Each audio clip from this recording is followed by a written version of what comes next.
ladies and gentlemen. This is Trisha with Insectopia, and we are here looking at another insect. Today we are looking at the common eastern bumblebee, Bombus impatiens. It's super adorable. I love this specimen of the species for drawing because the legs are set nice and even and nice and wide. So we are going to be drawing this specimen from a dorsal or a top-down perspective. I also believe that the last time that we drew a bumblebee, we drew it from a lateral perspective. So, at least we're going to change it up. Or I believe we're going to change it up. I didn't look that up. But I do believe the last time I drew a bumblebee, it was from the side. It's funny. I've been having an interesting week with technology. As I approach it, it just seems to break. All of it. The phone, some of my phone apps, and my computer today a little bit earlier. And then Zoom, I had to uninstall and then reinstall. And now my OBS, which is my streaming program, decided to, maybe it updated and then reset all of its settings to factory settings, or maybe it just saw me and reset it itself to factory settings all by itself. But it took me about 20 minutes, and I figured out how to make it work again, so yay! And now we get to draw Boogie, which, I don't know, is a great, is a great day. It's a great day when you get to draw a bug. Now, and when I say bug, I mean insect, because a bumblebee is not a bug. For those of you out there. So let's go ahead and give you the common name, which is the common eastern bumblebee. The common eastern bumblebee.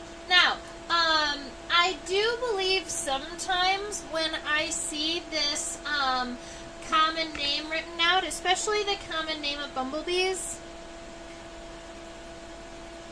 I believe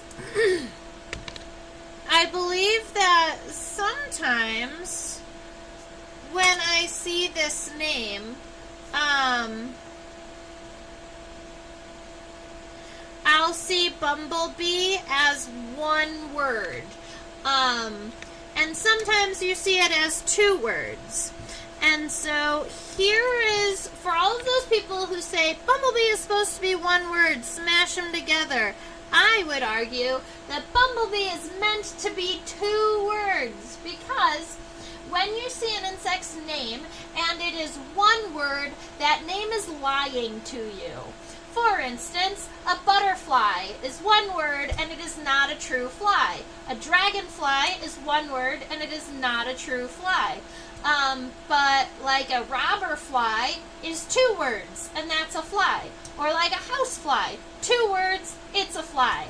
Other examples, a ladybug, one word, it is not a true bug, it's actually a beetle. So if you get the common name ladybird beetle, the beetle is a separate word because it's a truth, it's not a lie. And this is a bumblebee, and it is a kind of bee. So I argue two words, not one word.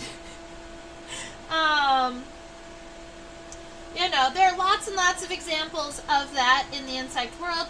Another one would be like for bugs, stink bug or bed bug are both true bugs, and so they are two words. But like a firefly, one word, not a fly. Fireflies are actually a beetle. The bee definitely bumbles. Exactly, Jared. Alright, so, we've got that common eastern bumblebee's name all figured out. The scientific name is Bombus impatiens.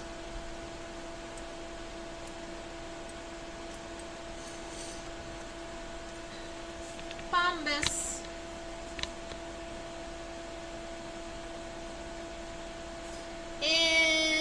impatiens.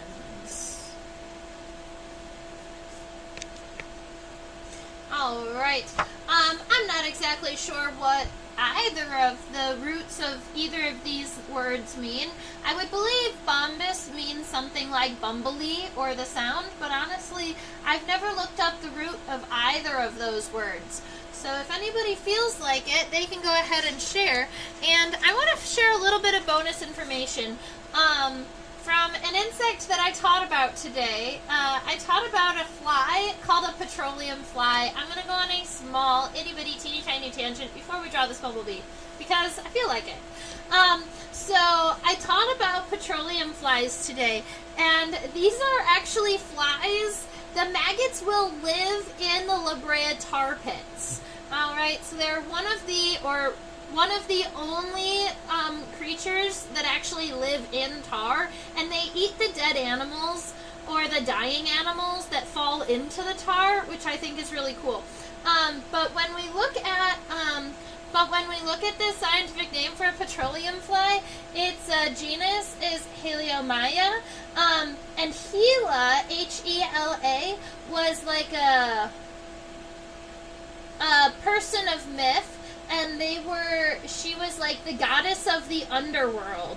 And so when you see this, a lot of times you're speaking of like an underworld or like a concealed place. And Maya just means fly. So I was excited, and then it's petrolei, which just really means petroleum.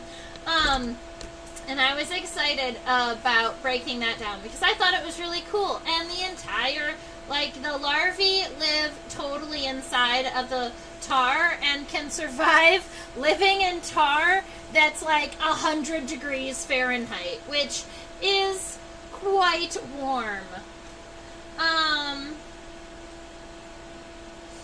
And Jared with the win over here, Bombus is derived from the Latin word for buzzing.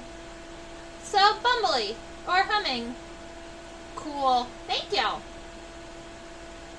Alright, this bumblebee is so large that it will not fit underneath the microscope in its entirety, so I know that we like to get a measurement, so I'm going to take a measurement from the front of the head to the back of the mesosoma right here, and then we're going to take a measurement of the entirety of the abdomen, and then we'll add them together. I'm going to make sure that our measurement is in centimeters for all of us science people. During the daytime when I'm teaching students from the U.S., I do make sure to give them English inches measurements too. Standard U.S. measurements. Let's see. I want to get to the back of that abdomen. There we are.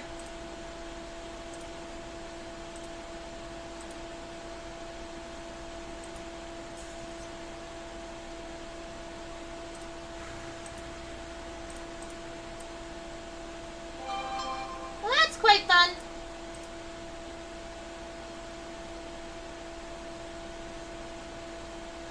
Alright, from the front of the head to the end of the mesosoma, it is 1.01 centimeters, and then from the length of the metasoma is also 1.01 centimeters. So, as a note for everybody who is drawing with me, the head and the thoracic region that we're going to call the mesosoma is going to be the same size as the abdominal region that we're going to call the metasoma. Alright, so that is going to be a total length of 2.02 centimeters. This specimen was collected in 2010 in East Lansing, so on MSU's campus. That makes sense. I was in school around that time. Well, I was in school around that time. So this was probably one of my specimens that I turned in for a grade as part of my collection. Any of the collections that I turned in for during my schooling, I have broken down and just put into my collection.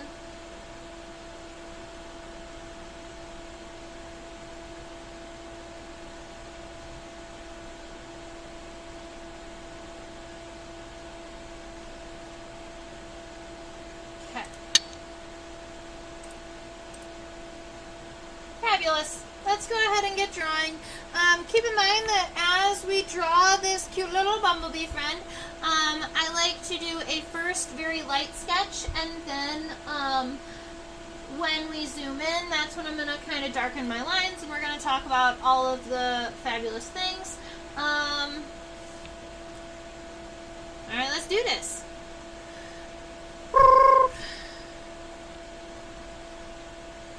Okay, so a lot of times I like to start with a D-shaped head, but this one is less D-shaped and more very kind of an oval-shaped head. So how I'm going to start a light sketch for this head is to give myself a left parenthesis and a right parenthesis for approximately the size that I want my head, which I want it a tiny bit wider. That seems better. Alright, and then after we get those two parentheses off to the left and the right, I'm honestly just going to give a straight line across on the top and a straight line across on the bottom. That gives us somewhere to work with. Obviously, when we zoom in, we're going to be editing this shape, and we'll give it the proper arches and things that we need when we get there. All right. Now, the only other measurement that I didn't take that I am kind of curious is the length of the head in comparison to the length of the mesosoma.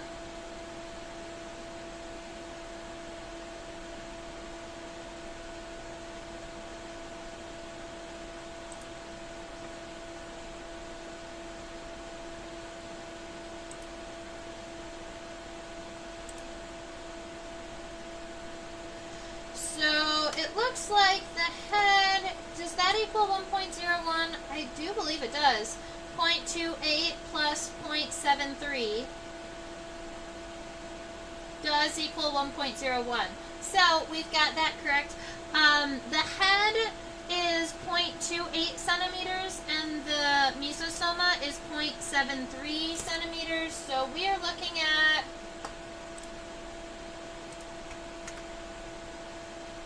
not an easy number. We're going to say a little less than 3 times. That'll get us pretty close. So if you take that length of the head and you multiply it 1, 2, and then a little bit more, so a little bit less than 3 times the length of the head, that's going to be the size of the mesosoma.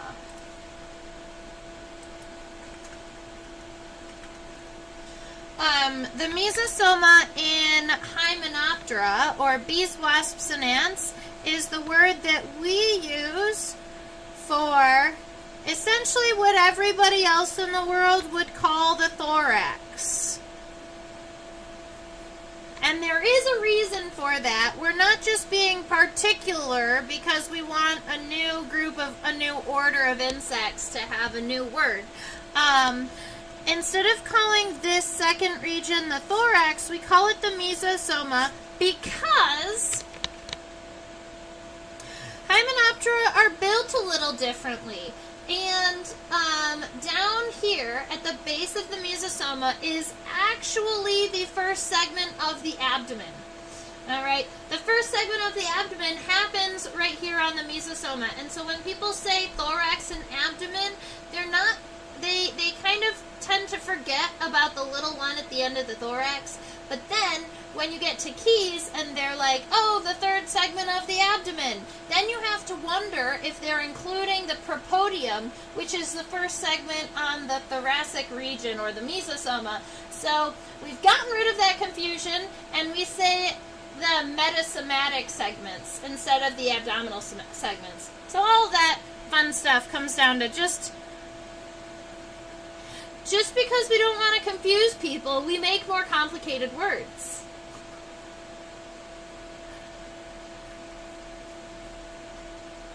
So I was attempting to make a fairly circular mesosoma here, but what I'm now doing is I'm making the edges just a little bit narrower because I don't want it to be perfectly circular, and I feel like it was getting a little bit too wide outside of the head here.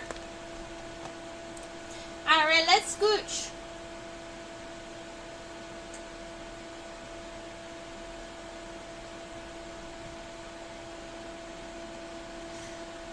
I love that bumblebees look very much black to the naked eye, but then when you look at them under a microscope, they almost look like a dark metallic blue color.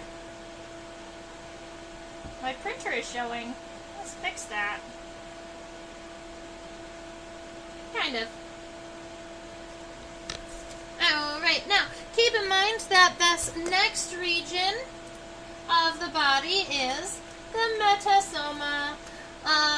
Sometimes you'll hear me call it the abdominal region because I don't want to call it the abdomen because of what I just described to you. But I also, when I'm teaching students, I don't want to confuse them by not using the word abdomen.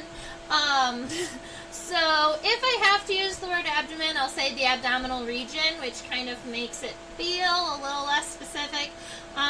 But here, when we're talking to adults, we can just call it the metasoma.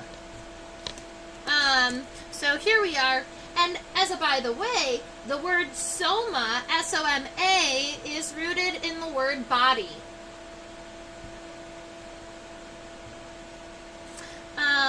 The eastern bumblebee does have a narrowly connected metasoma, so that means that it has this like very narrow connection at the base. It's not really wide.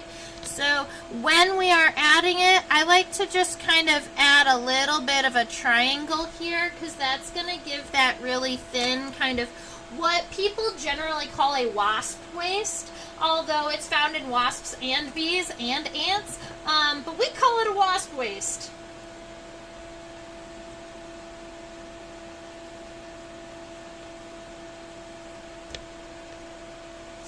Now, right from that wasp waist here, after you get to approximately as wide as the mesosoma, we're going to go ahead and come on down.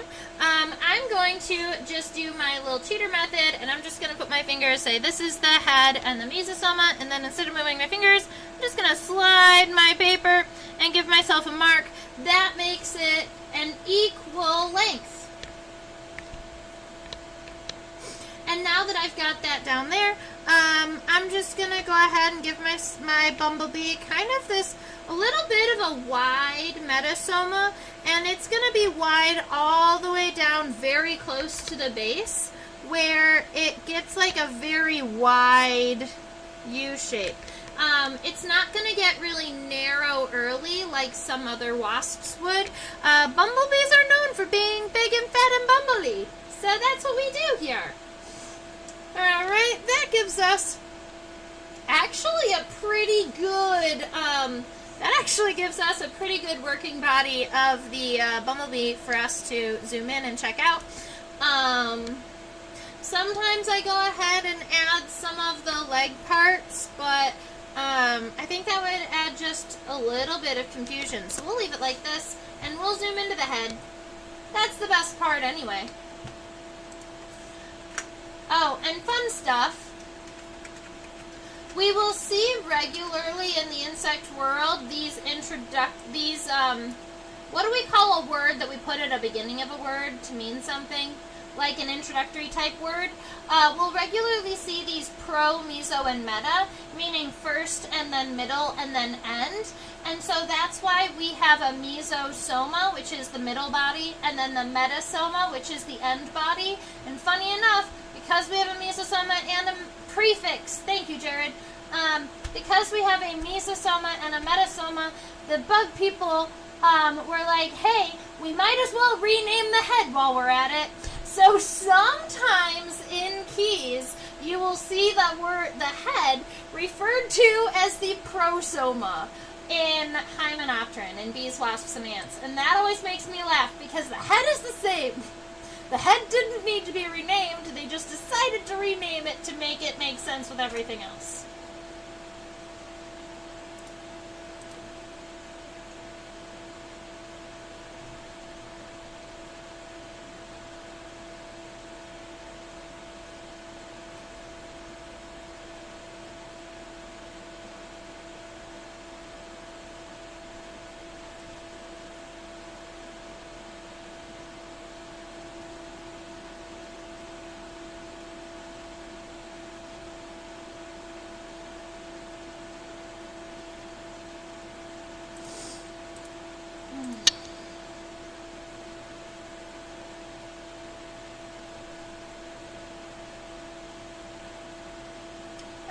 right, we are looking at the head of this bumblebee here. One of the first things that I like to complete on a head is a lot of times these compound eyes, I feel like the compound eyes give life to the insect, and then you can kind of base everything else off of the size and shape of them. Is that ocelli that Jared sees? It absolutely is, and that is, you probably saw me zoom in and focus in on them because I was curious about that too. I see 2 ocelli, and normally ocelli come in sets of 3, and I do believe that bumblebees have 3 ocelli, although I'm not seeing the third one. I wonder if it is a little bit further down the head, just in a place that it was a little bit tricky to focus on. Alright, so right here off to the left side of the head, bloop, bloop, bloop, bloop, bloop, bloop, bloop, bloop, right about like that. So I'm dividing the head essentially into thirds, but the compound eyes even break that line too.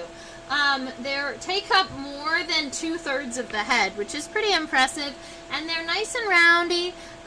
They're kind of flat on the bottom, so I'm going to come in from the top at a nice angle, coming in, and then I'm going to round back out towards the head, and I'm just going to start with this line kind of inside of the head here, and then try to make them approximately the same size on each side of the head. I think we did an okay job of doing that here. Now, instead of just following the edge of the head, I'm going to take a nice even arch from here to here, and I want to go past where we believe the edge of the head was going to be. So instead of even erasing this line afterwards, I'm actually going to erase it before, so that I don't mess up my new line.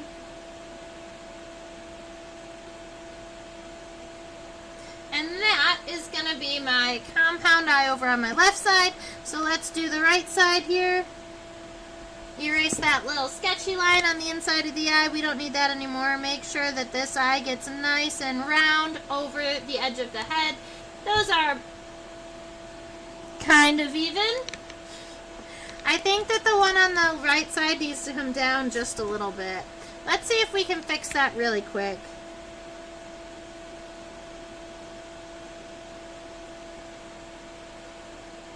I think it's better.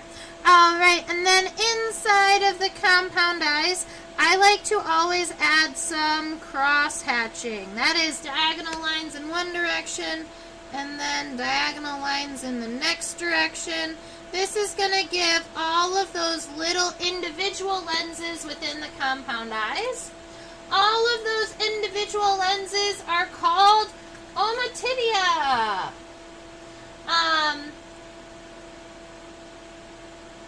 Yep, ommatidia. That's the plural form. If you wanted to talk about one individual lens within the compound eye, we would call it an ommatidium. But all together, they're ommatidia. Alright, and then in between our compound eyes, we see at least 2 ocelli. These are simple eyes that are light sensors. There's going to be one right around here, one right around here. I'm actually pretty happy with those guys right about there. So those are our ocelli. Now, ocelli are essentially light sensors. They can tell light versus dark, but they cannot see color and they cannot see shape. Alright, they're kind of like, I was always told they're kind of like seeing through wax paper. And I don't know if you've ever tried to scuba dive with wax paper in your goggles, but it is very, very impossible. I mean, it's fun, but you have to watch your head. Okay. It's how they train you to night dive. Let's see. So there's a couple of things that I'm noticing here that I want to speak to. A lot of times when I'm finishing the edges of the head, I'm just going to create these solid lines down. But bumblebees are fluffy, and I want to create the illusion of being fluffy without drawing every single hair or creating texture within the body because that's complicated. So what I'll do instead, and I'm not going to go at the bottom of the head just yet, but along the edge here and along the edge here, where I know that the edge of the head is coming towards the mesosoma in both directions, instead of creating my line down, I'm going to create hairs that go directly perpendicular to the line that is there. And I'm going to make them pretty short. And also, I'm going to kind of slightly erase that line there. I can still see the impression of it a little bit, but that is going to help me kind of create those hairs.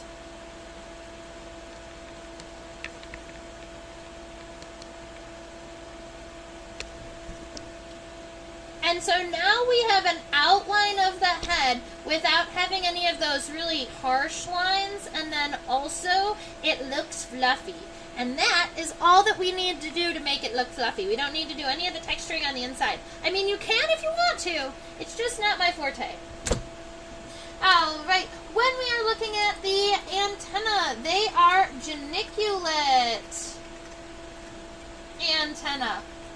And we call geniculate antenna elbowed. Ah, that's a big one. Alright.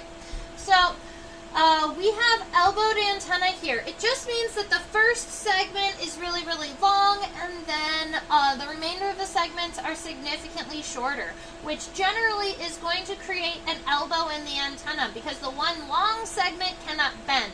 It is a piece of exoskeleton. But all of the little individual segments can bend. Imagine it kind of like your hand. You can't physically bend the palm of your hand, but your digits that are a little bit smaller can bend. And so that's why it works that way. Yeah, that's fun. All right. So, elbowed antenna. And then let me write these in here just so that you know. I like all the bug words. What can I say? We have the scape, the pedicel, and the flagellum. Those are just the individual segments of the antenna. So when we're coming up at these guys, I'm going to erase this little white line between the compound eyes now because I don't need it anymore. I've got an idea where I'm going. I'm going to get close to that left eye here, and I'm going to create that first scape. That is that first segment of the antenna that is nice and long and rectangular. It kind of flails at the end here.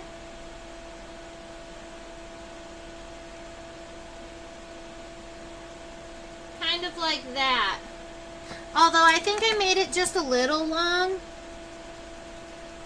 I'm comparing the length of the scape to the compound eye, and it doesn't seem to go past maybe like halfway. So I shortened up my scape just a little bit. Alright, the next segment in the antenna is called the pedicel. The pedicel tends to be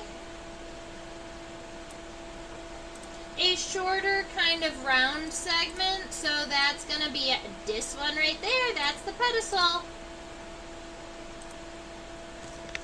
So kind of like boop, boop, boop, boop, boop. All right, we've got the pedicel. And then the remainder of these, the remainder of the segments is called the flagellum.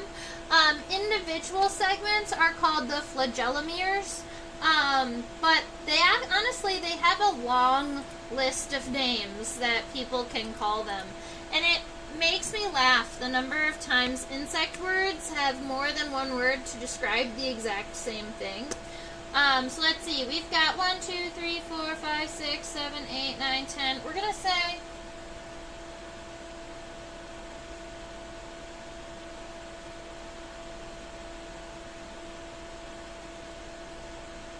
I'm going to approximate 11 or 12 segments in the flagellum. It's a little bit wonky, but I'm okay with being a segment or two short. So here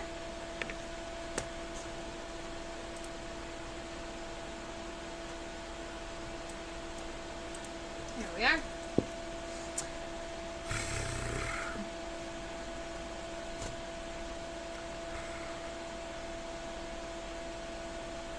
right, we're gonna come out and up, I think is what my antenna wants to do. So I'm gonna come out kind of like this.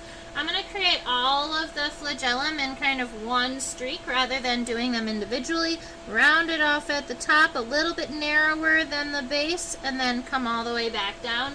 That's going to give us kind of one wavy line, and the waviness is important because these segments are short. And then I'm just going to come back in and subdivide it. 1, 2, 3, 4, 5, 6, 7, 8, 9, 10, 11, 12. Alright, I got 12 segments in the flagellum here. I'm pretty happy with that. Let's go ahead and do the next one. Kind of the same thing. So I'm going to make sure that that scape is approximately the same length. It has that little bit of a flare at the end. And then you have the pedicel, that is that nice round segment. That's that second segment. And then the flagellum. And I'm just going to go ahead and try and get it approximately the same length as the other one. Make sure that these stay fairly parallel to each other. And then 1, 2, 3, 4, 5, 6, 7, 8, 9, 10, 11, 12. 1, 2. Alright, we've got that all figured out. And then to finish this up, to get all of the rest of this space covered, I'm just going to do the same thing that I did with these bottom of the head and just create that kind of fluff, that hair pattern that goes perpendicular to the line that it should be. That's going to make it look fluffy. Fabulous. Now we've got a head. Let's look at the mesosoma.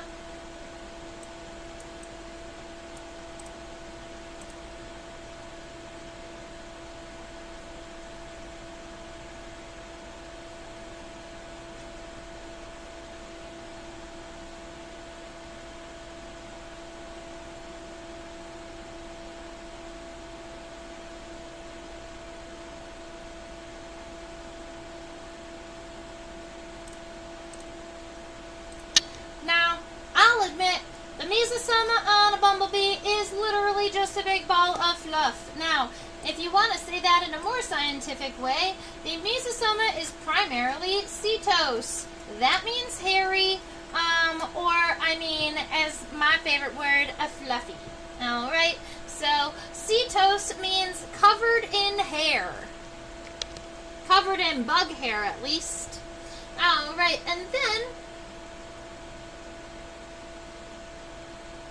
so the only real thing that we need to add to the mesosoma here are the tegula, or the bases of the wings. The tegula are essentially I'm going to call them wing pads. We would call them, if you were wearing them, they would be shoulder pads. But the tegula are like the wing pads. They're the base of the wing. It helps protect all of the musculature on the inside. Bees, wasps, and ants have tegula. Nobody else does. And those are going to be right around here and here. So like the top third of the mesosoma right here on the edges. So right about here.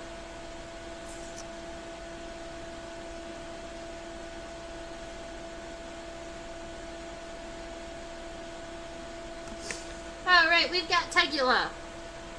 And now all I want to do is kind of create the edge of the wings here. So the outside of the wings are going to start right here on the outside of the tegula. They are going to come down.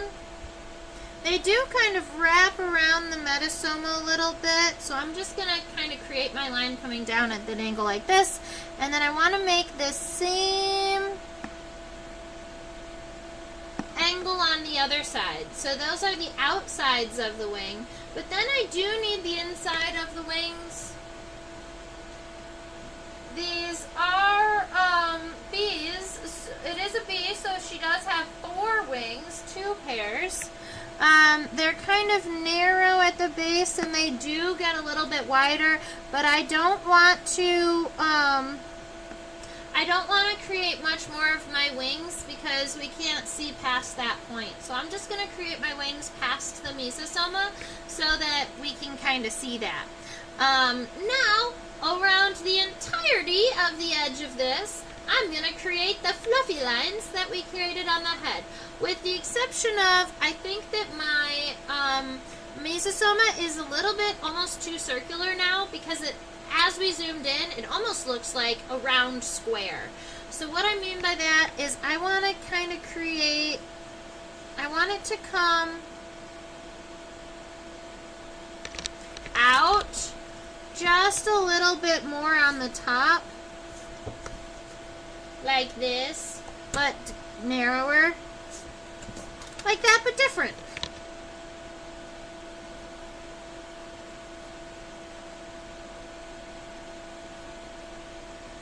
Alright, because I wanted to create some kind of boxy, kind of square looking piece in the front. Alright, so we created that, and then it's going to come around down. I don't want it to get too wide, so I'm pretty happy with that. And then I want it to be just a little bit more boxy on the bottom too. So instead of it being a perfectly round mesosoma, I want it to almost look like a rounded box. And keep in mind, it doesn't matter too much about what this box looks like because we are going to be making it fluffy. So keep an idea of what this looks like.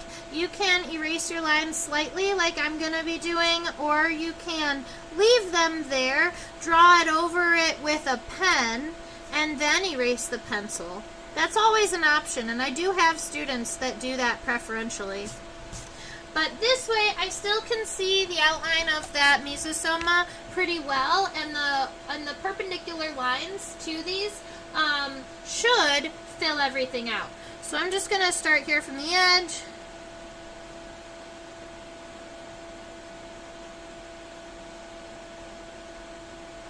Alright, so we've got that top done, and then we're going to come around the sides. Something that you may notice is that it makes a difference if your strokes are coming in to out or out to in, right? The hardest part of your stroke is going to be the thickest, so where you start, it's going to be thick, and then as you move away, that line thins out a little bit. It's on a very small scale, but it's noticeable if you do this for a while. And so I always suggest starting in and going out.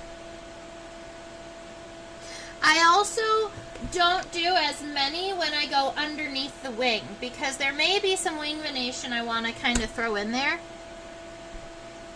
I make it very thick until we get to the wing. And then I just thin it out a little bit. So you can see the differences of the thickness there. And that is going to create a nice fluffy bumblebee without worrying about all of that texture on the inside. And I mean, if you wanted to then just kind of sporadically give yourself some seedy or some bee hair right here on the inside, that would be okay too. Just notice that a lot of the seedy around the edges do go towards the outside, and the ones on the center are kind of random-esque. Alright, so that is our mesosoma, or the middle of our body, but we still need the abdominal region that we call the metasoma.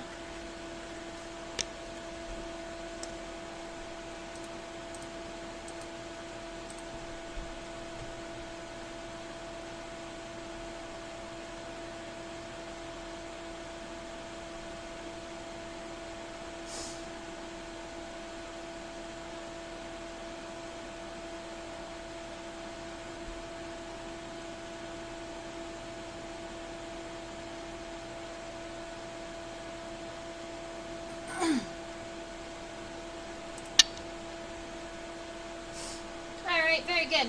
Now, the metasoma on this bumblebee is significantly less setose than the mesosoma was, but The yellow hair on the eastern bumblebee, the yellow CD on the eastern bumblebee does come up to this first metasomatic segment. So this first segment on the metasoma has that really bright yellow fluffy hair, and the rest of it is kind of very dark. Love that it's kind of shiny metallic blue. That makes me so happy. All right.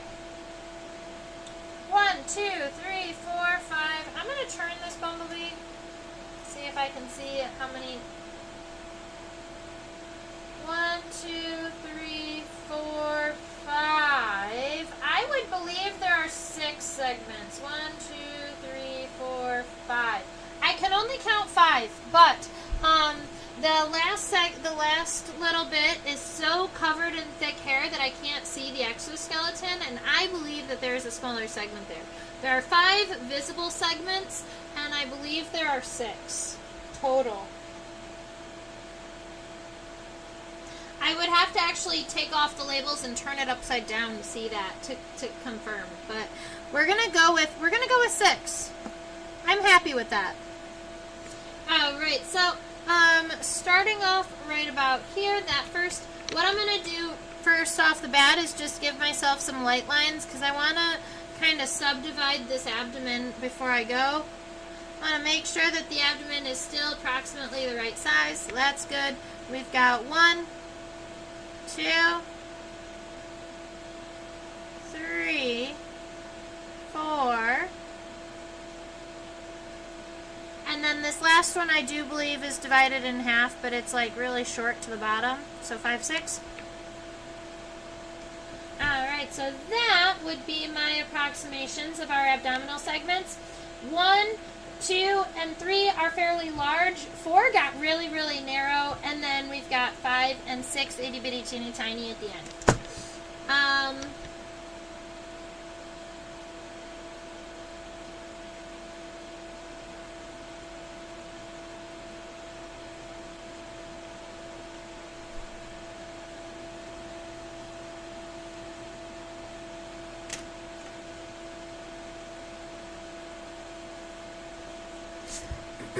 Alright, so we've got these all drawn out.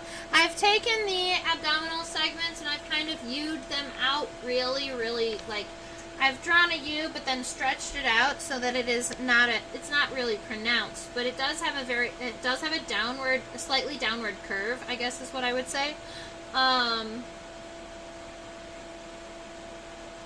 Alright, so right up here, this first abdominal segment is cetose, so I want to make sure that at least this region here gets this kind of hairy border, at least up here on the top. Because honestly, this hairy border up here on the top is going to be one of those reasons why it's a little bit tricky to see that the bumblebee does have a wasp waist. Right? Because all of that hair there kind of fills up the space. And where the hair isn't filling up the space, you have wings covering that up. Alright, so you've got a little bit of trickiness happening there. Now, coming all the way across, this is just a solid line. So we're going to kind of create that. And then inside of here, I do want to add just a couple of CD that are all kind of going in this upward direction.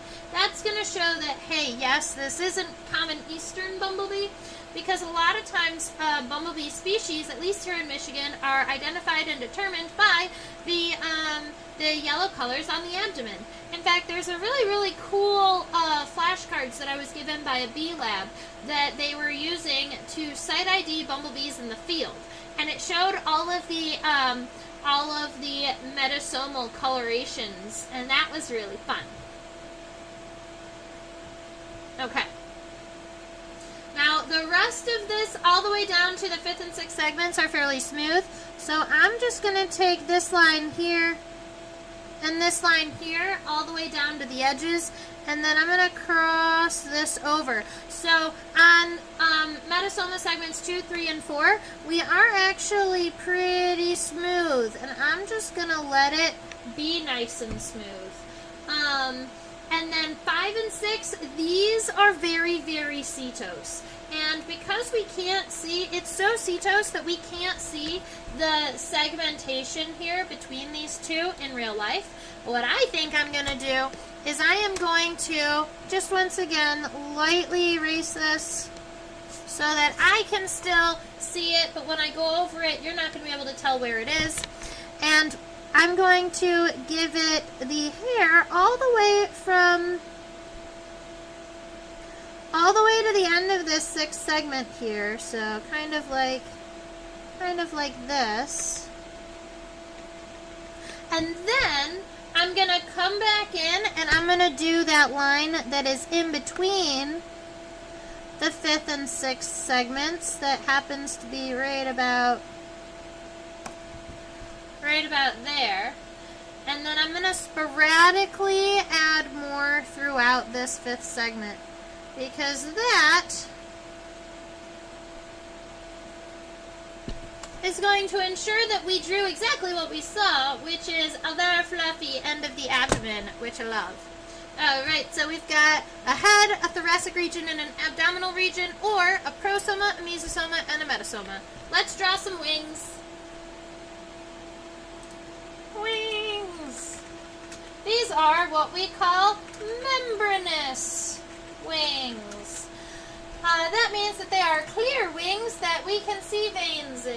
Although butterflies and moths also have membranous wings, even though they're not clear, and that's because they would be clear if they were not covered in scales.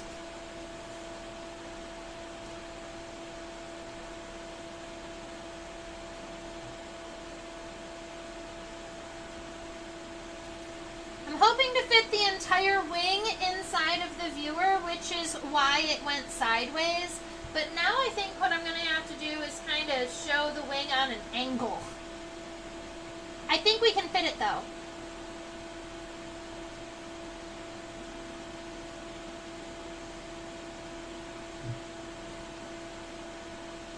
Cool.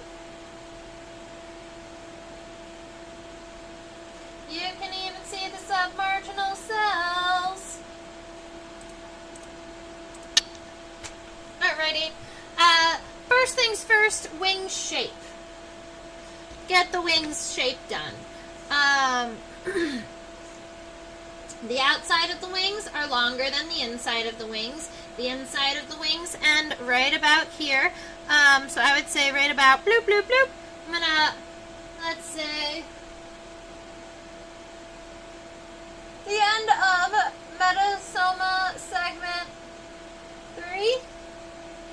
1, 2, 3. I've had my finger on there all the whole time. So I'm going to take this inside line and go all the way to right about at the end of the metasoma segment 3, right about there. All right, and now the outside line, I want to go past the abdomen right about here. So we're going to come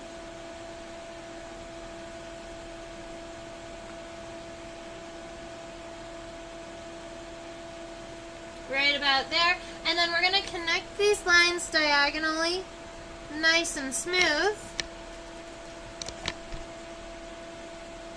And I think that this one is too straight. I'm going to make it kind of move towards the inside of the bumblebee just a little bit. There. Okay, so those are the wings of our bumblebee. Now, you can leave the wings like this, but I love to draw all of this fun wing venation. So, I'm going to throw my bumblebee sideways just the way that it is on the board here, because wing venation can be a little tricky to, like, imagine rotated. So, let's see. There is this thing called a stigma. That is also sometimes called the pterostigma. That is also sometimes called the stigmata. So, I like to call it the stigma. I think that that's the easiest word to go with. But any of these words. All right. That's why I love bugs.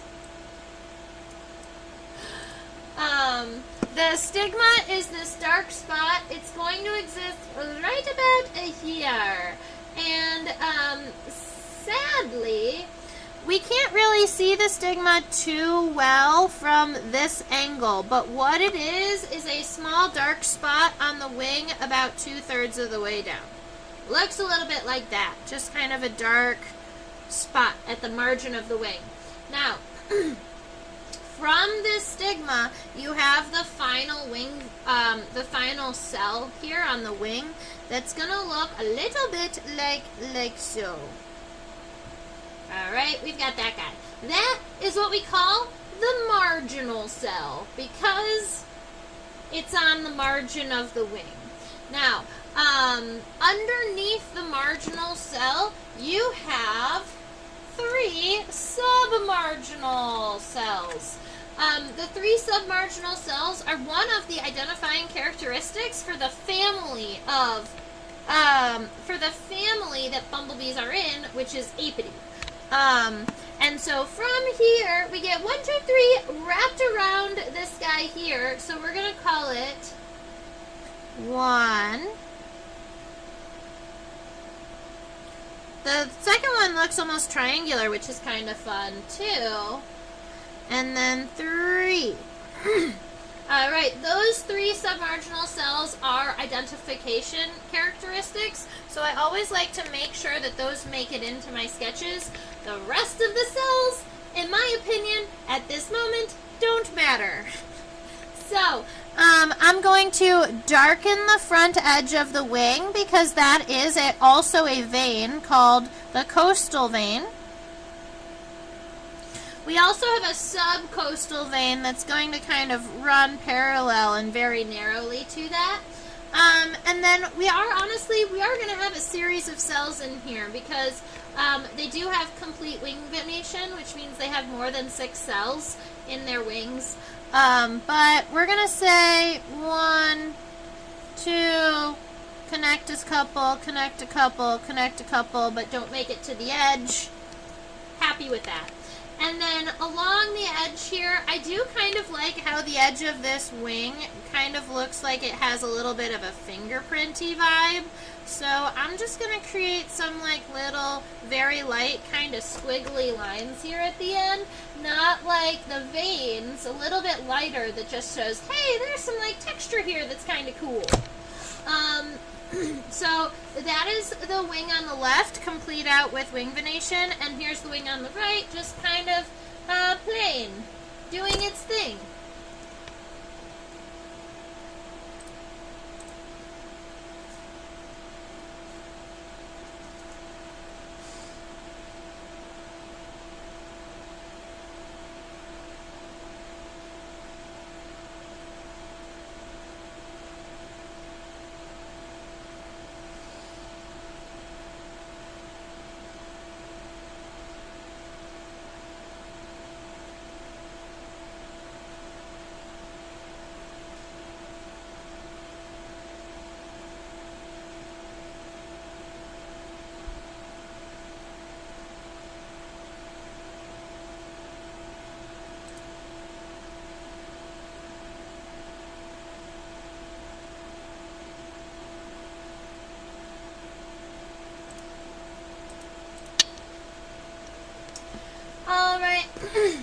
Let's go ahead and get some leg words up here on the screen.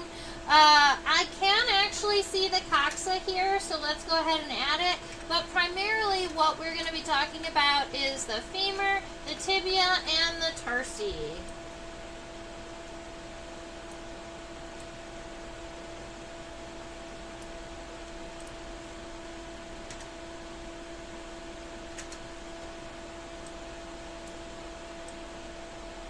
Ah, that was me. Very good. Alrighty, which side do I want my legs on?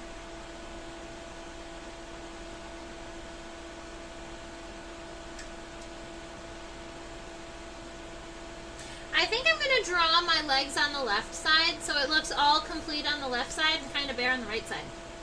I kind of like that. Although this, I'm showing the right side because it was, it's at a better angle for focus. That's fine. Alrighty. The legs can also be divided with the prefixes pro, meso, and meta. So if we're talking about the first pair of legs, it's the procoxy, the profemur, the protibia. But if we're moving to the middle legs, it's the mesofemur. And then if we move to the hind leg, it's the metafemur. So you can use those prefixes also to describe the legs. So right up here, up on the front, we've got the coxa. It's kind of a short box-looking doodad. It's a very itty-bitty, teeny-tiny. It's right about here. That little box, that's the little coxa, the little hip bone of the bumblebee. So we're going to go right about here. Boop, boop, boop, boop, boop, boop. Alright, so that's a cute little coxa. I'm not going to create this edge, the inside edge of it, because the inside edge is literally fluff. Cetos. CD. Alright, now, the femur here does have a femoral spine. It's right there. It's kind of cute. A lot of times, a lot of bees and ants and wasps will have a femoral spine, or a place in their femur, kind of between their femur and their tibia, that they use to clean their antenna with. Because, I mean, they're always covered in pollen, so they have to be able to clean up. Alright, so the femur is about the length of about half of the way up the compound eye, so make sure the femur that you draw is not very large. Alright, so that's going to be my length of my femur. You can see that it ends very flat, but then it kind of is shaped like a vase. Like it has these round edges, but it comes back to being narrow. So let's see, it's going to look a little bit...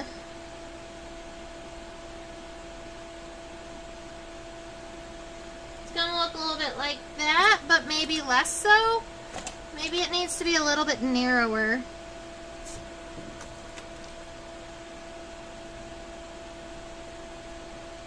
Yeah, that's better. So it just needed to be a little bit narrower. And then that femoral spine is on the inside of the femur, so make sure you get that little guy in there. And then the tibia is going to come forward and towards the inside just a little bit.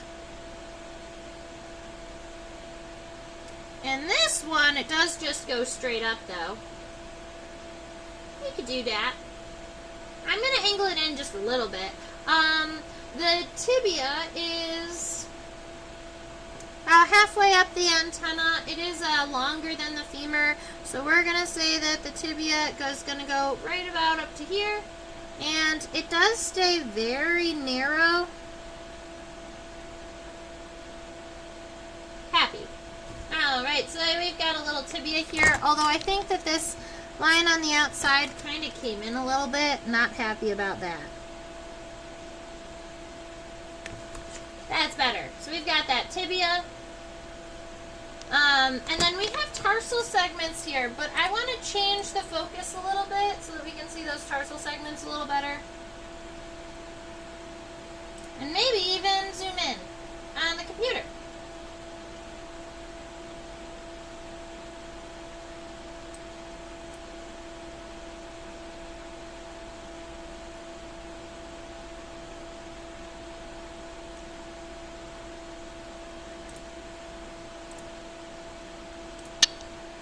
So what we're seeing here, what I see are two tarsal segments. We've got that first one that's very small and rectangular, kind of like this. Got that little bitty triangular segment. Then we have a little bit more of like a raindrop segment where it's longer, it's kind of wider at the end, kind of narrow in the beginning. And then we also have those tarsal claws that are bifid. They're like split. So we've got those tarsal claws that come off to one side that are kind of two, And then we've got the ones that come off to the other side in 2s. And then in the very center, in between those tarsal claws, there's a little fluff of seedy here. So some hair there. And then there's not a lot of hair on the tarsal segments, but there is a lot of hair on the outside of the leg here. The line is pretty solid. That's why I drew it pretty solid. But I am going to come back and just kind of sparsely add some hairs that are on the outside of the leg. Alright, let's go look at some middle legs. Looks like a grappling hook. I can see that.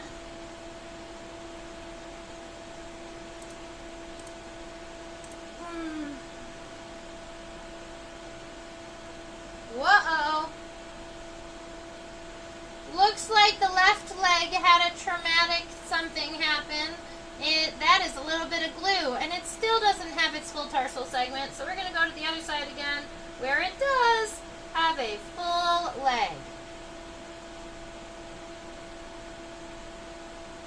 And on this middle leg, it is very distinct that it does have at least 4 tarsal segments. So that's good.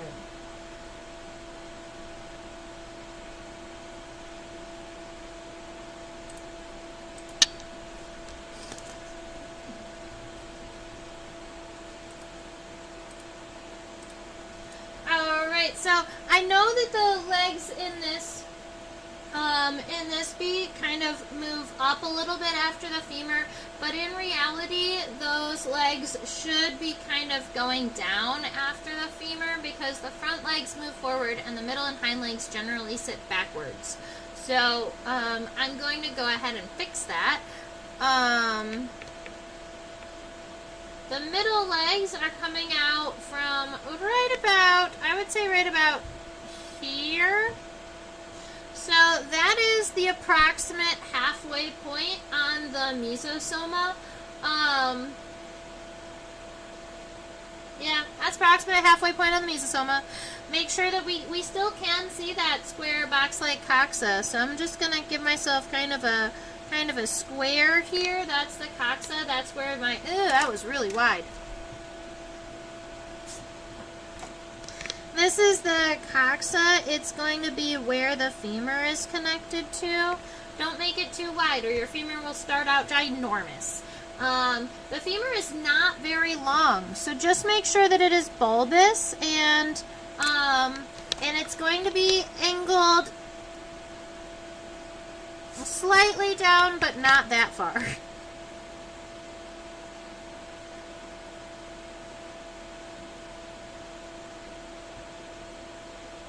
Right about like that.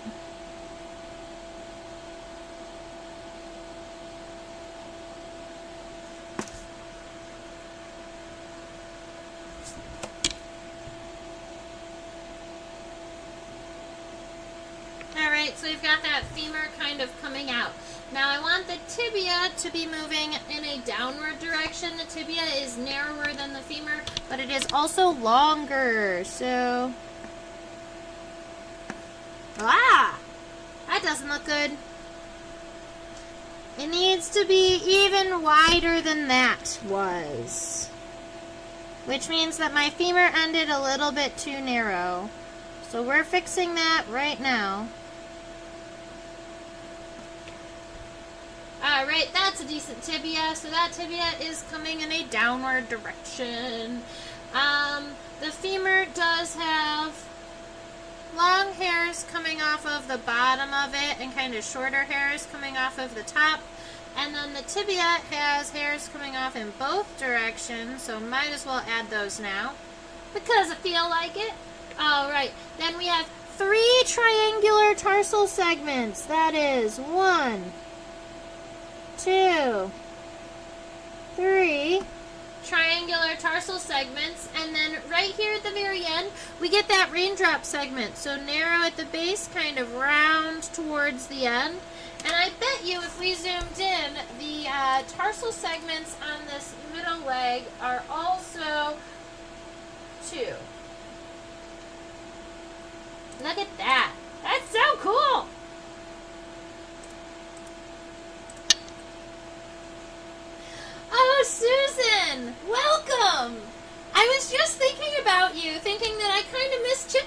with you. So I'm glad you made it. It is very late, but I also started about 25 minutes late because I had problems with my streaming service. So happy that you're here. We're drawing the Eastern Bumblebee today, and it has these really cool tarsal claws. So if we look right here, this little raindroppy segment at the very, very end, the tarsal claws are like split in two at the end, which I think are really kind of cute. So I'm going to add these guys on here. Right like this. 1, 2. 1, 2. They also seem to be really wide.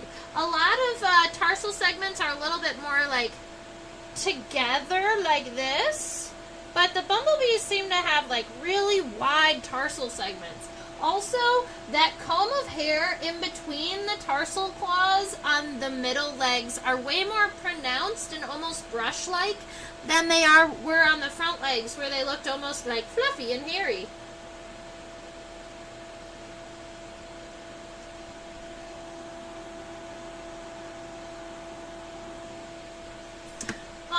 I'm sorry that work has been stressful.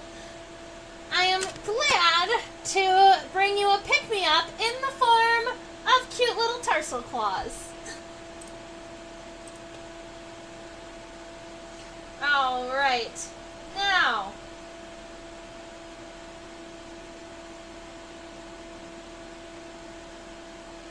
let's look at these hind legs. Keep in mind that we can use the term meta as a prefix to any of those words when we are referring to the hind leg. So the metafemur, the metatibia, the metatarsi. For describing specifically a hind leg rather than just any leg.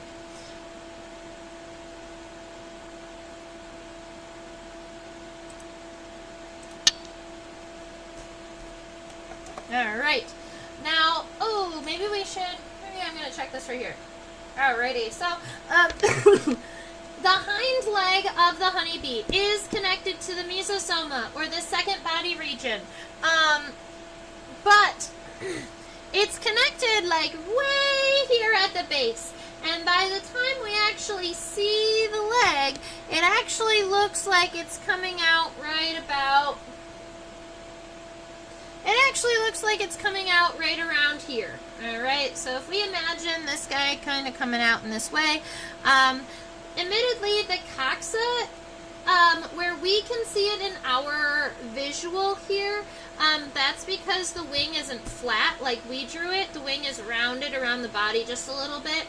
I'm not going to draw the coxa this time. I'm going to be starting the femur, because the coxa ends right about here, the femur starts right about here. I'm going to be drawing it from the outside of the wing, right around here. So the very outside of that femur has a little bit of a, kind of a pretty arch here, and then kind of flares out at the end just a little bit, and then it comes in, and now I'm curious about what is happening on the inside of this femur. It looks bumpy and weird.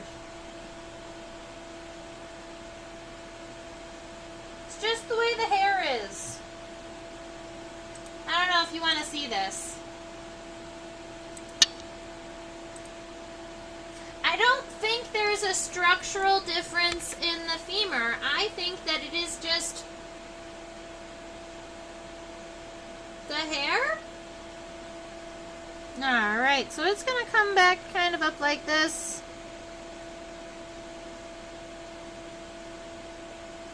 Alright, so I've got that femur coming out. Then I want the tibia, so now we've got to zoom back out.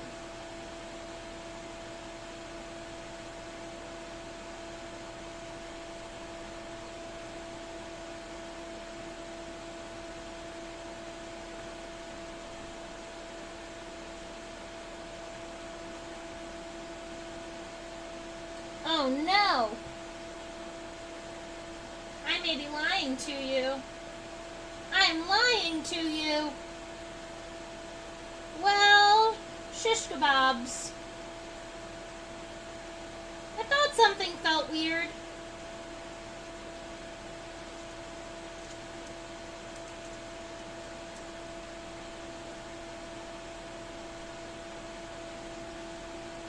Okay, so I'm going to fix just a little bit of what has been happening here.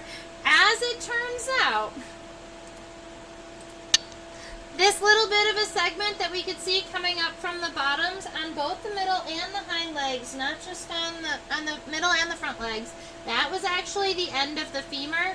These are the tibia, and that first longer segment we were calling the tibia is actually the first tarsal segment just lengthened, because there was a small part of me that forgot we were drawing an apid, which have pollen baskets. So their pollen basket is that really nice long first segment here. So this right here is actually the tibia, and this right here is the first tarsal segment.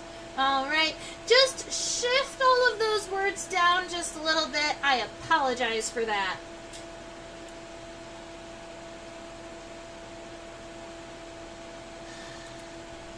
Why are they so fluffy?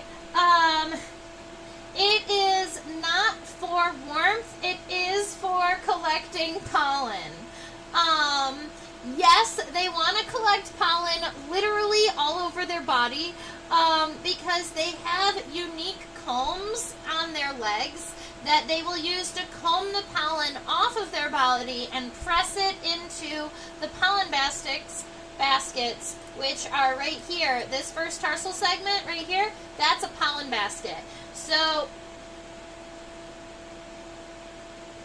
when we describe a pollen basket, people think, oh, it's like an indent that they can fill pollen with. In reality, it's a really thick region of hair where when they smash the pollen into it, they can kind of collect the pollen in a dense mass and keep kind of pressing it into the hairs and kind of lock it in that way.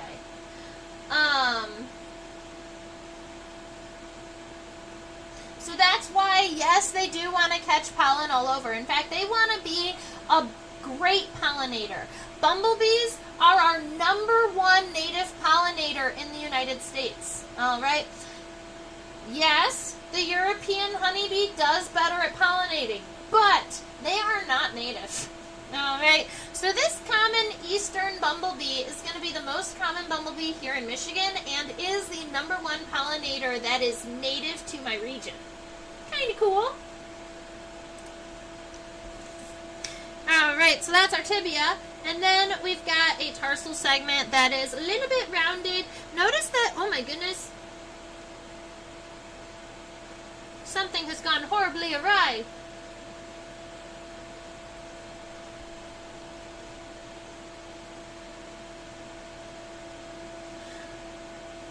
The tibia is supposed to come down to right about here, so I've just made it about half of the length that it should be because I was so excited about talking about bees that I wasn't paying attention to sizes. So let me go ahead and get us a properly sized tibia there, because the hind leg is significantly longer, because this tarsal segment, that first one, notice that it goes all the way to right about the end of the bumblebee. So right about here, I'm going to go whoop, and then another one starts wide and goes kind of a little bit narrower, whoop. It looks funny that way, but once you add all of those hairs for the pollen basket on the first tarsal segment, then it's not going to look as funny.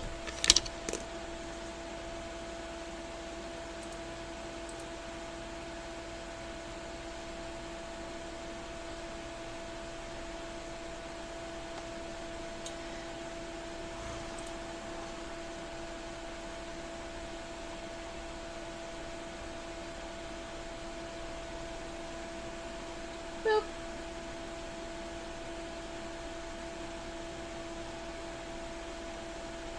Alright, I am seeing 2 triangular tarsal segments and the raindrop segment.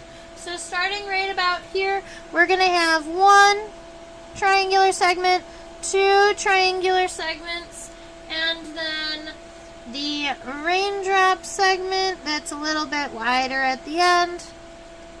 And keep in mind, triangular segments and raindrop segments are just things that I've made up to make drawing bugs easier. You're not going to see names for shapes of tarsal segments anywhere in the entomological world, and that kind of bothers me because we have names for everything. We have names for the type of antenna and the types of legs and the shapes of bodies, but we don't have names for the shapes of tarsal segments outside of like triangular sometimes or subquadrate sometimes.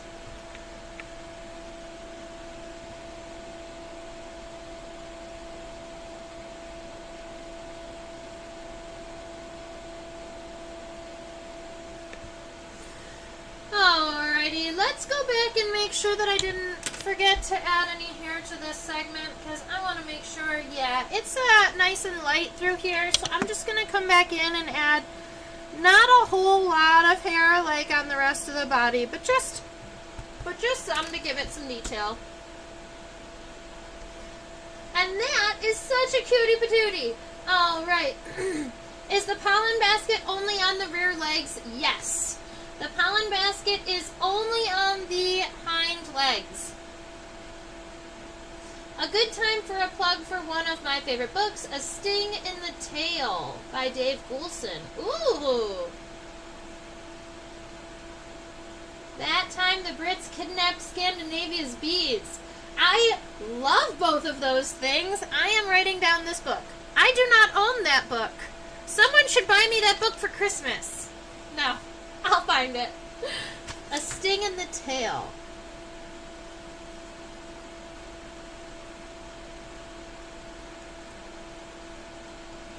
Dave. Does Dave Goulson do other books? Because I feel like I've seen his name before. And it's funny how closely the name of his book, A Sting in the Tail, is close to Justin Schmidt's book, A Sting in the Wild. Is there a reason that the tarsal segments turn inward on the meadow legs, the others turn outward?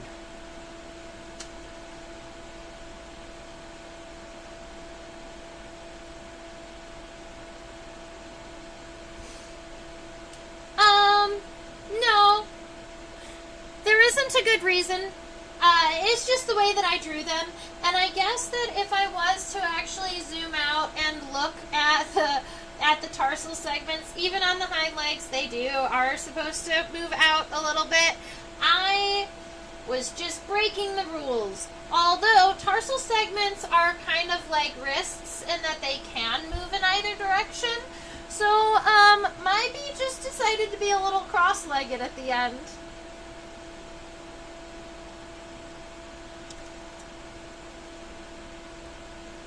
Dave Goulson studies bumblebees. Okay, yep, that's why I've heard his name. I'm sure I've read one of his papers. He also wrote A Buzz in the Meadow. Yeah, I think I've read some of his entomological publications. Like, I think I've cited him in research. Definitely recognize the name. So, that is our cute little bumblebee friend. I'm actually very happy with how our bumblebee turned out. Generally, when I'm drawing fluffy kind of cetose insects, they tend to look a little bit flat or a little dull, and I think that we did a really good job of making this bumblebee really pop with our lines, making sure that we did add those 3 submarginal cells for identification down to apody. And then I have one thing that is still bothering me, so we're going to fix that right now. I want to find the third ocelli. There it is, I found it.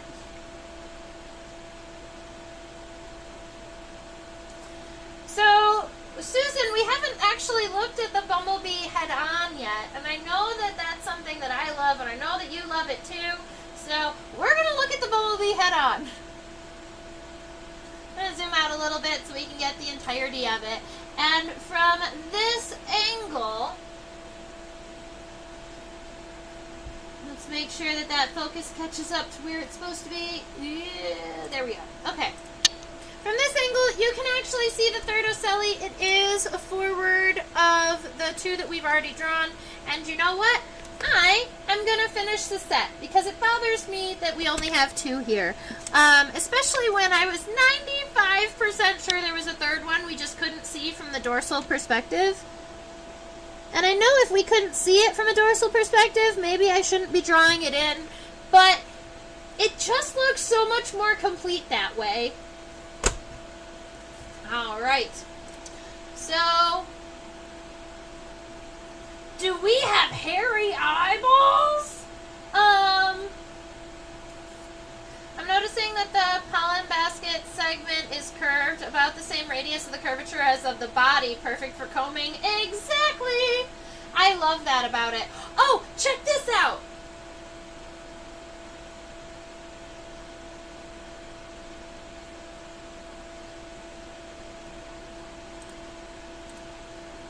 We'll look at the eyeballs momentarily. Look at this. This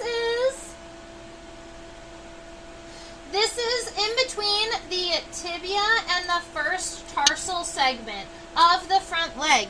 That would be this region right here. We called it a femoral spine. It's actually a tibial spine. Remember, we changed it up a little bit on us. So, right there, we had that little spine that we could see from the top.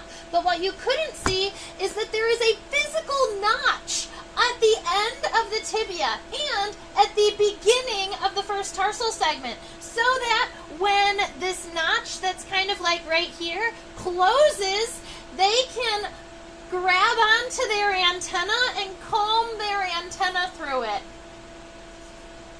I mean, how could you not love that? That's the antenna comb. Okay. All right, let's go look at the variables.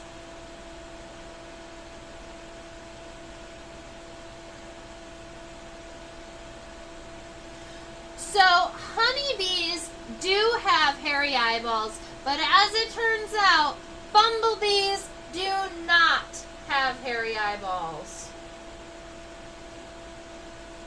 We can see all of the individual ommatidia, though, which are kind of cool. You can see kind of where the light is hitting them, and, ooh, we can zoom in even further. Yay, ommatidia!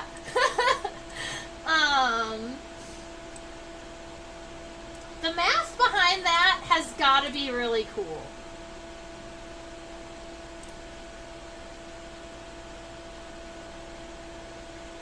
Alright, let's zoom back out. Zoom out. There we are.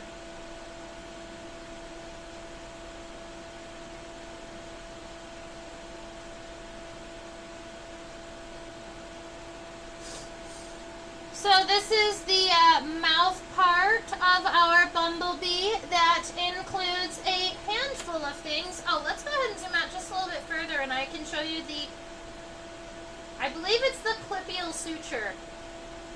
That's what I'm going to call it.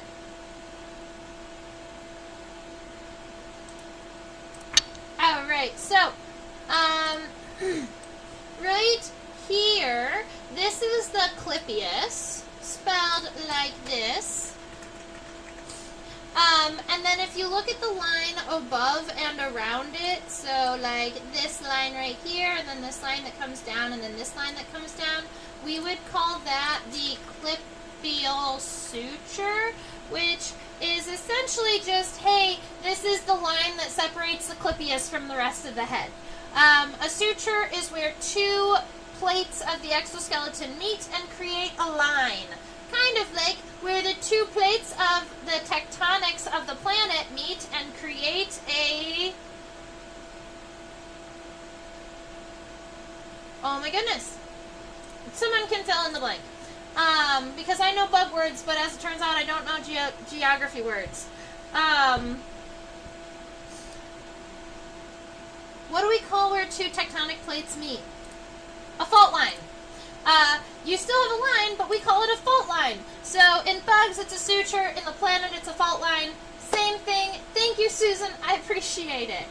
Now, down here at the very bottom, that little yellow piece right there, that's actually the little upper lip. We call that the labrum. And then we've got, if we go even a little further down, these right here are the mandibles. That's where the bee can chew and swallow its foods. And then the rest of this is a really complex lapping mouth part that it's going to use to drink nectar and pick up yummy plant juices. Drink yummy plant juices.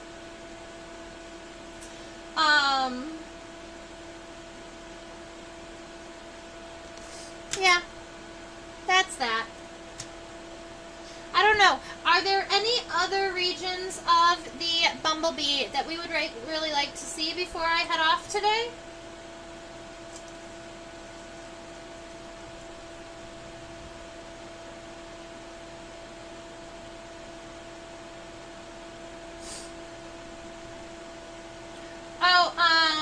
Susan, just for your notes, because I know that you love these, the entire length of the specimen is 2.02 centimeters long. It was collected in 2010 on Michigan State's campus, so East Lansing, Michigan. And then a really fun thing about the measurements that we did when we noticed is that it is exactly half of the body. The prosoma and the mesosoma is exactly half of the body, and the metasoma is the other half.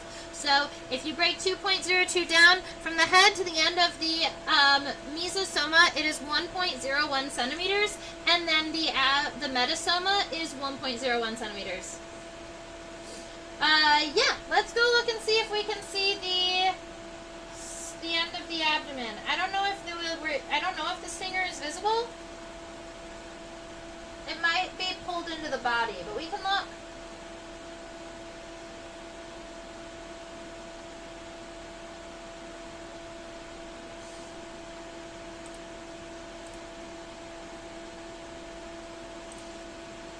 So, more of the story is it's not visible, but I might be able to get a little bit more exposure so that we can pick up a little bit more light for this.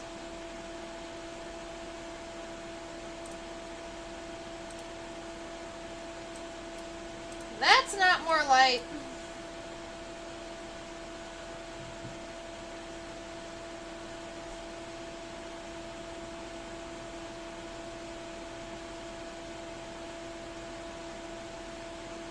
It's surprising, but that is as much light as we are going to get on the end of this bumblebee's abdomen. Bombus impatiens. So the end of the physical end of the abdomen is this arch right here. Boop boop. So it's actually closed right now, and the bumblebee seems to have its ovipositor or its stinger kind of pulled all the way into its body. Bumblebees have queens and workers, yes. Do I know which one this one is? No? I really wish I knew. I honestly am not sure even how to tell. Let me see what time of the year I collected it. That might help us. Forceps. Who took the forceps? I can't blame the cats. The cats aren't allowed in the office anymore. The only one to blame is myself. Alright, I'm going to use a pen instead of forceps. Alright, cool. October. Ooh, that makes it up in the air.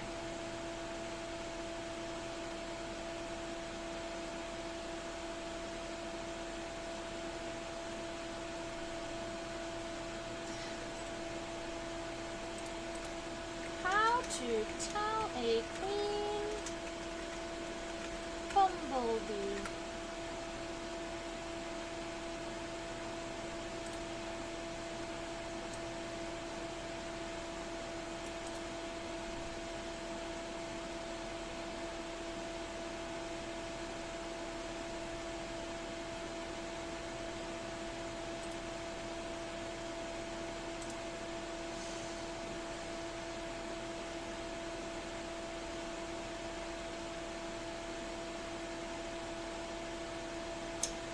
I'm not sure.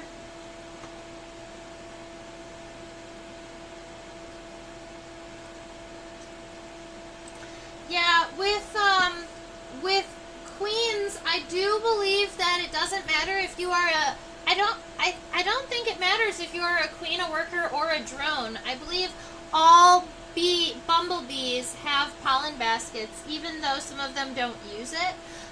Plus, the queen bumblebee does have to go out and pollinate in the early spring to kickstart her colony. I was trying to remember how exactly they overwinter, because I can't remember if they are in the group of insects like paper wasps that the queens go and survive and their entire colony dies and they have to start a new colony, I believe, or if they're more like honeybees and they buzz around their queen and keep the whole colony warm. I believe that only the queen survives the winter in bumblebees.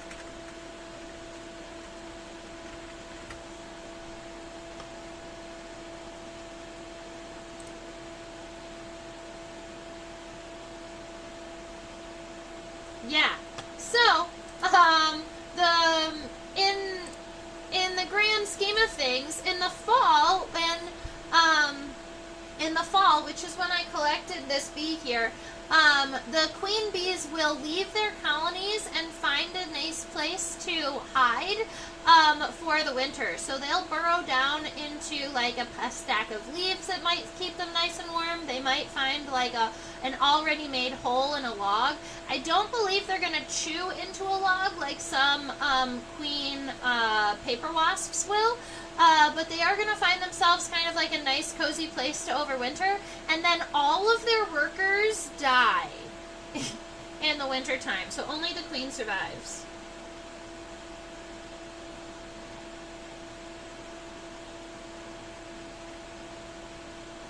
Yeah, but the queens are only active in the spring before founding a hive and late summer to mate. Yeah, like really late summer, pretty much in the fall. Only new queens overwinter, having made it in the fall and start a hive in the spring. That's cool!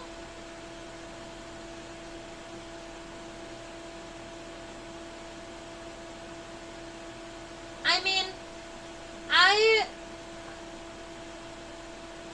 not only does he write highly scientific articles, but then he has a pop science book, but I believe that when he's simplifying it, he's going to simplify it as correctly as possible, right? So I would go with that the newer queens or the younger queens are going to overwinter, whereas the older queens may try to overwinter and then won't survive.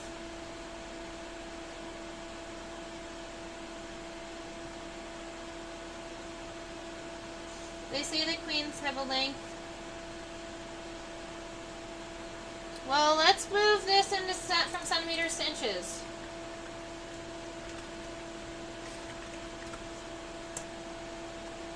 So this is 0.8 inches essentially. So if that was the case, Jared, then I would say that this is more likely a queen.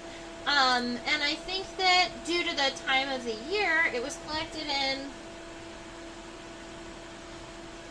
mid-October of 2010, and by October time, that is really late summer. I don't think that many of the workers would have been out and busy at that time.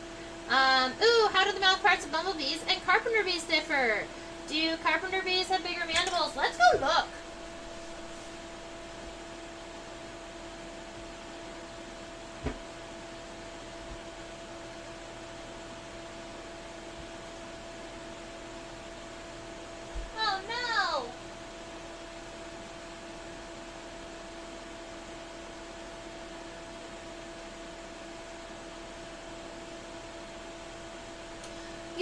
gonna laugh at me, but I don't have my carpenter bee in my collection right now. I specifically collected a carpenter bee to put into the collection, and it is still sitting on the dashboard of my vehicle.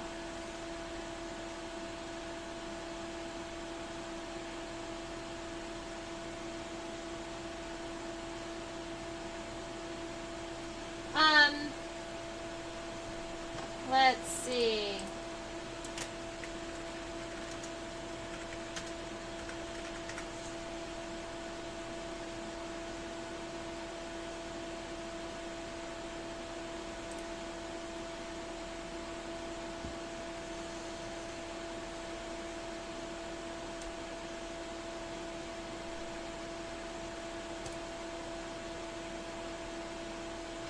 I would believe that carpenter bees have a very similar mouth part to honeybees. Ooh, maybe not.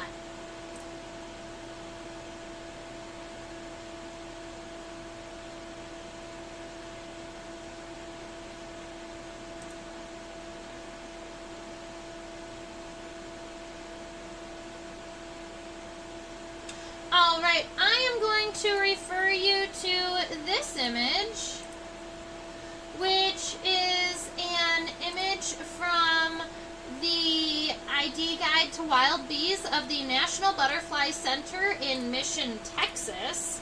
I'll go ahead and drop this in the chat, or not. The link is too big. I'm going to send this one instead. This is not just the link, this is the whole page that I'm looking at, but you should be able to see the picture at the top. Now, the big difference between the carpenter bee mouth parts that I just sent a picture to you there of and the bumblebee that we have here is that carpenter bees don't seem to have the lapping part of the mouth. So their labial and maxillary palps are not expanded, and so they don't have the tongue part of the mouth. They only have the mandibles, and I would assume that's because they are primarily like chewing on wood and catching things. So maybe they just need stronger mandibles, and they just don't have that tongue-like piece. But if you scroll down through these are a variety of different Xylocopa, and you can look at their different mouth parts, which is really kind of cool. Oh, there's a golden one! And none of them have the tongue. They all just have mandibles. Oh, this one has a tongue.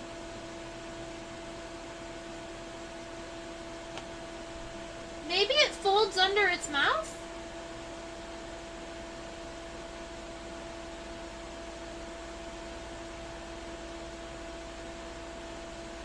This is a really cool picture guide. I've never seen this before. wildbeestexas.com. I like it. Sharp Eatman Nature Photography. Cool. Everyone should have a little bug cup in their dashboard. Seriously, my bug cup on my dashboard needs to come into the house so that it can be in the collection. Whereas, admittedly, I feel like I clean up my collection and put all of my specimens away at least once a month, and then every time I come into my office, my specimens are all over the place again. Like, I've got all of these guys hanging out here on this board, just chilling.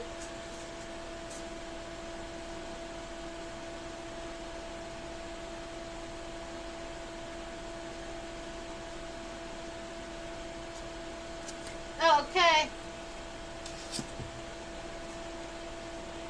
Loving all the goth bees. I like it. Totally. Oh, hey. When did I minimize that? Sorry, you've been staring at a black screen.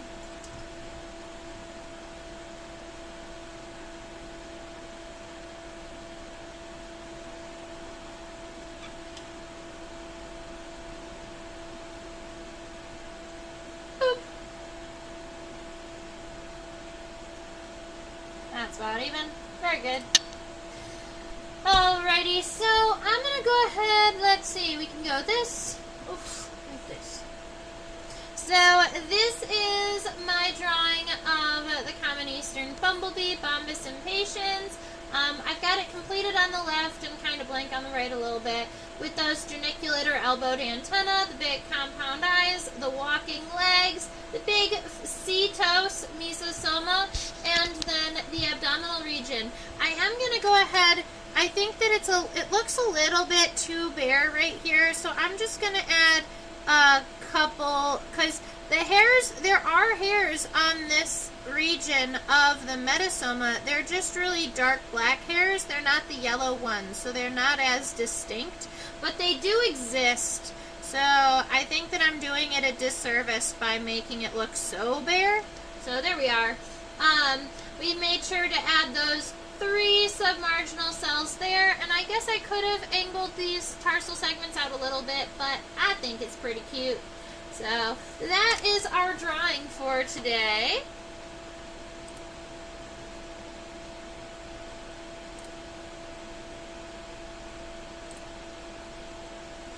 They get up and move around when I'm not in the room. Oh no, I can't imagine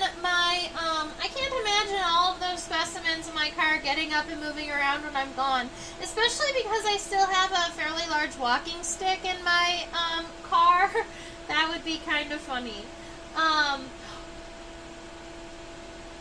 Or if the specimens in my office got off of the pins and danced around.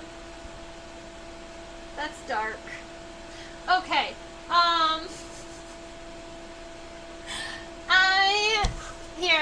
I couldn't get its entirety in its drawing the last time. So there is it in its entirety. So I want to say thank you for hanging out today and talking about all of the bees with me. I do plan on drawing a buggy next week, so if you have an insect that you would really love to draw, or maybe even just an order that you're curious about, go ahead and shoot me a message over in the chat. I love taking requests from people, so if you have something that you'd like to see, I'd like to draw it with you. And if not, we might end up drawing an elate army ant from Texas, because I didn't realize it was an ant until this week, and then I identified it. So if you don't have any other suggestions, I'm actually going to make a note on my paper to draw the elate army ant, because personally, I didn't know that there were army ants in Texas, and then I was like, what is this weird wasp bee ant thing? I knew it was a hymenopteron. I had never identified it. It has been sitting in my unidentified unit tray for a significant period of time, and then I was going through and identifying some of my unidentified stuff, and I got to ant. I was like, this can't be an ant. My gut is telling me this is not an ant, but some kind of weird wasp that might look like an ant. But instead, because my key got me to ant, I was like, well, might as well check. And so I looked at iNaturalist for formicids, or ants of Texas, and it's totally an elate army ant. I don't have it identified to species, but I do have it identified to genus. So I think that's nifty. Night of the Dermustids would be a horrible horror movie, ladies and gentlemen who are going off on a sidetrack in my chat. I mean, the Dermustids they made me so sad when I was little because I didn't know what they were. And I had the red vapor tape that would have stopped them from attacking my collection. And during bug camp, I had even asked the counselors what it was and what it was used for, and they didn't know. So they didn't tell me that it was used to protect my collection. So I never used it, and then Dermustids ate my entire first collection. Made me really sad. I went downstairs into the basement to see my collection after about a year of just like letting it sit down there, and it was just pins and dust. That was sad. So, yeah, Domestic Beetles, they are a horror movie. Okay, so I teach on OutSchool for students ages 5 to 8, 9 to 12, and 13 to 18. Those are just student ages. I teach things like weekly insect studies, bug club, scientific illustration, and I'm finally teaching an advanced identification class for my students. This week, my favorite class that I taught was on petroleum flies. I think that they're super duper nifty, and I hadn't heard of them until one of my students requested we learned about them. By the way, they live in tar. Also, make sure to subscribe to my channel if you're not already. I know the 2 people who are watching at the moment both have subscribed because you're chit-chatting with my chat, and you have to be subscribed to chat. But if you're out here watching it after, go ahead and press that subscribe button and the little bell to get the notifications when I go live. That is just your reminder, like if you want to buy me a coffee or send a couple of dollars in my direction, if you've learned something from the class, if you've enjoyed it. This is what I do full time, and it really, really does make a difference. Every dollar makes a difference in my life. That is just a picture of a bald-faced hornet because I think it's cool, and that down there is at Insectopia 2015, which is where you can find my Facebook, you can find my Instagram. I don't post regularly because I'm bad about being a social person. I'd rather be outside collecting bugs, as it turns out. You can email me. I will do my best to email you back. This is my email address. I love seeing cool bug pictures. I love interacting with people. Being social isn't my best thing, but I am actively trying to work on it and be better. Oh, right. Anything else that I need to cover before we go? We're going to do the army ant. Oh!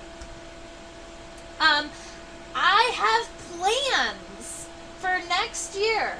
All right, so I have plans for 2025 to actively start teaching Zoom classes for adults. Kind of like the same classes that I teach for my OutSchool students, for my kiddos, but a little bit more advanced and for an adult group of individuals. So you're going to be hearing about that more as I get closer to it. I am starting to collect an email list that I'm going to email adults out that are interested in taking classes. I've already lined up one that's like a weekly insect studies, but it's going to be focused on an order for a significant period of time, and then we'll flip over to another order. I have a, let me see. Oh, an insect pinning class so that we can look at collecting and pinning insects together. I am actually going to go ahead and start the class by mailing everybody a cicada or two to pin because I've got so many of them from the mass emergence this year.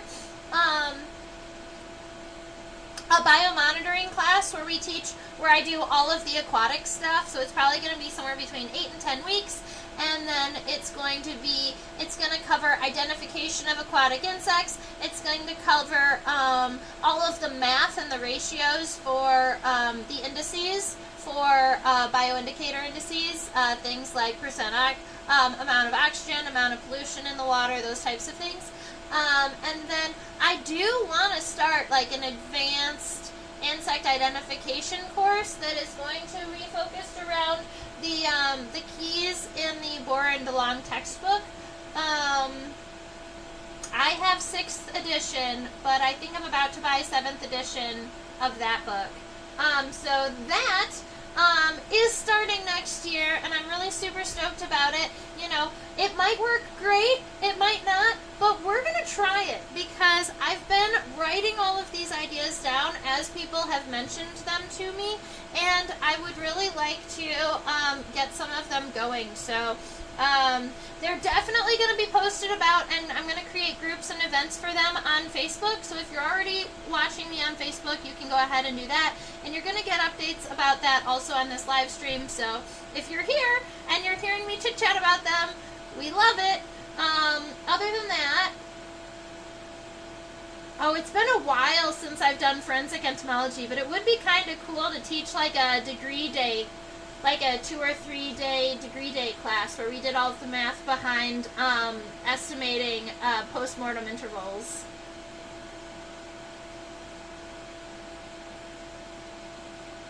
Yeah. So that's where we're moving towards. Oh, and Susan loves all the math, so we can do all of the math.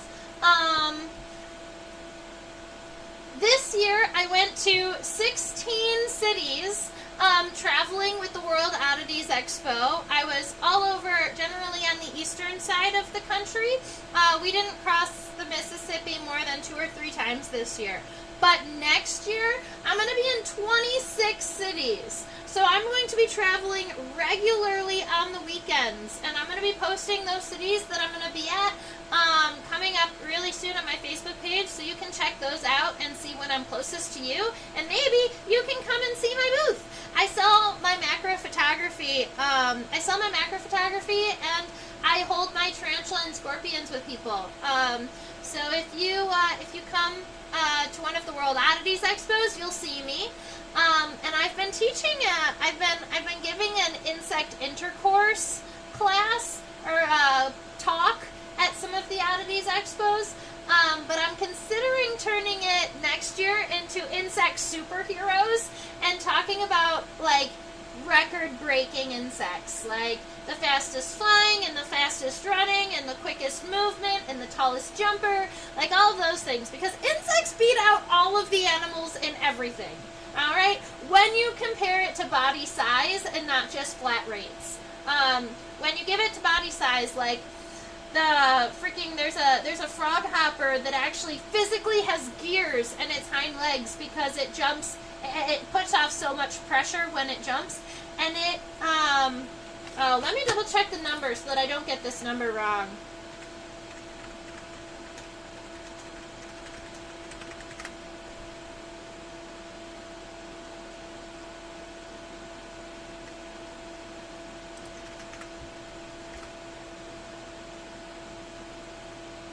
So, when the frog, there's a species of frog hopper that when it jumps, it actually puts 550 G's of pressure on its body, which is absolutely mind-blowing that it doesn't just collapse in on itself, that the exoskeleton is strong enough to support 550 G's of pressure, because the human body, even with like special aeronautic suits and things in like a jet, can only withstand like 11 or 13 G's or something like that, and this insect can sustain 550 G's.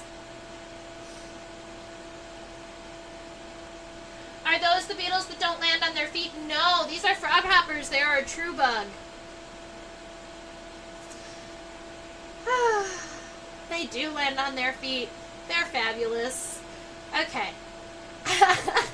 I'm so excited now. I don't think we're going to be able to sleep for the next hour, but I am happy to give you all of those updates, and I look forward to seeing you next week to draw the elate army ant.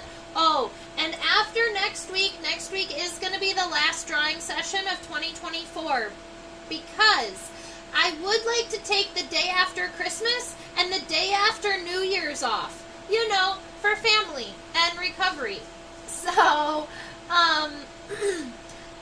that's going to be the plan. I'm taking 2 weeks off at the end of the year. I think that that's a kind of like a healthy thing for me to take, especially with coming into the new year, having so much traveling I'm doing. So those are all of the updates that I have for you today. I hope that you all have a fabulous